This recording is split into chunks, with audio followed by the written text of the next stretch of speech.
Hey there and welcome. Have you ever just stared at a sentence, totally stuck on whether to use a verb with ing or one that starts with to? Yeah, it's a question that trips up pretty much everyone learning English. But today, we are going to crack that code. Let's get into it. So, this is where it all starts, right? You see two sentences. I like swimming. I want to swim. Both are 100% correct. But why can't we say I want swimming? Or I like to swimming? What's the deal here? Well, the good news is the answer is way simpler than you might think. And by the end of this, you'll know the secret. All right, to solve this mystery, we got to meet the two main players in this game. On one side, we have the gerund, that's the ing guy, and on the other, the infinitive, the to guy. They both start out looking like verbs, but trust me, they have totally different jobs in a sentence. Okay, first up, the gerund. Now, a gerund is kind of like a shapeshifter. It's built from a verb, like swim, but here's the magic trick. It takes that verb, slaps an ing on the end, and poof, it's not an action anymore. It's a thing. It becomes a noun. Let's break that down, okay? Look at this first one. Swimming is my favorite hobby. Here, swimming is the main idea, the subject of the whole sentence. You could swap it out with pizza and it would still make sense, right? Pizza is my favorite hobby. In he enjoys reading, reading is the thing he enjoys, it's the object. It's not about the action he's doing at this second, it's the idea of reading that he enjoys. See? It's a thing. All right, on to player number two, the infinitive. This is just the basic, dictionary form of the verb. Travel, learn, study. And you'll almost always see it with its little buddy, the word to, right out front.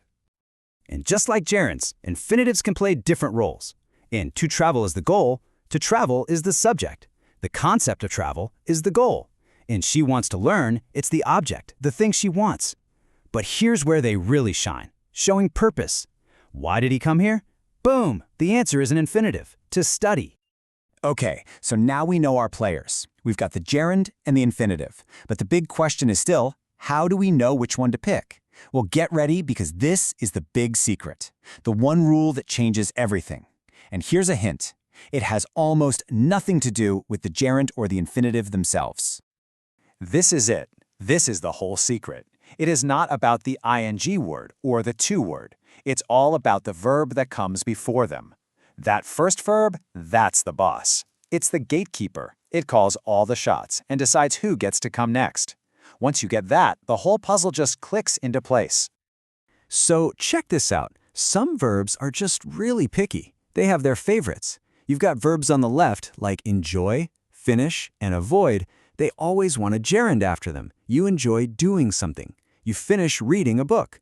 On the other side of the fence, you have verbs like want, hope, and decide, and they demand an infinitive.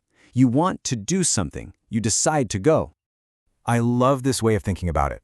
Imagine two different clubs with really strict bouncers at the door. The verb enjoy is the bouncer for the ing club.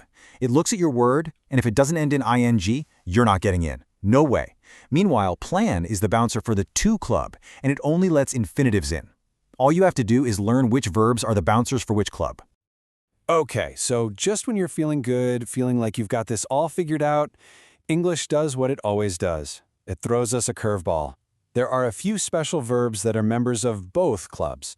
They'll let in a gerund or an infinitive. But, and this is a big but, the one you choose can totally change the meaning of what you're saying. Let's look at the classic example, the verb stop. If you say, he stopped smoking, what does that mean? It means he quit. He's done. He doesn't smoke anymore. The habit is finished. But if you say he stopped to smoke, that's a completely different story. It means he was walking or driving or whatever, and he paused that activity for one reason, in order to have a cigarette. See? Totally different meanings. And stop isn't the only one doing this. Verbs like remember, forget, and try pull the same trick. For example, remember to lock the door is a reminder about a future action, but I remember locking the door is a memory from the past. Now, the verb like is a little special. Often it can take both without a huge change in meaning, but it's really good to keep these other tricky ones on your radar. So, where does that leave us? Well, you now basically have the master key to this whole puzzle. It's not about memorizing a million different rules. Nope. It's just about knowing where to focus your attention. You've officially got a new grammar superpower. Seriously, if you only remember one thing from all of this, please make it this right here. When you get stuck, stop staring at the second verb. Look backwards. Look at the main verb that comes right before it. That verb is holding the answer for you. It's the key every single time. And you can put this to work right now. It's a super simple 3-step process. Step 1, find that main verb. Step 2, ask yourself, okay, which club does this guy belong to? The ing club or the to club? And step 3, you make your choice. And you make it confidently, because now you actually know why you're choosing it. And that's it. That's the big secret. The gerund versus infinitive puzzle is all about that main verb. So now that you've got this down, that just leaves one final question for you. Notice my verb here is plan, so what do you plan to learn next?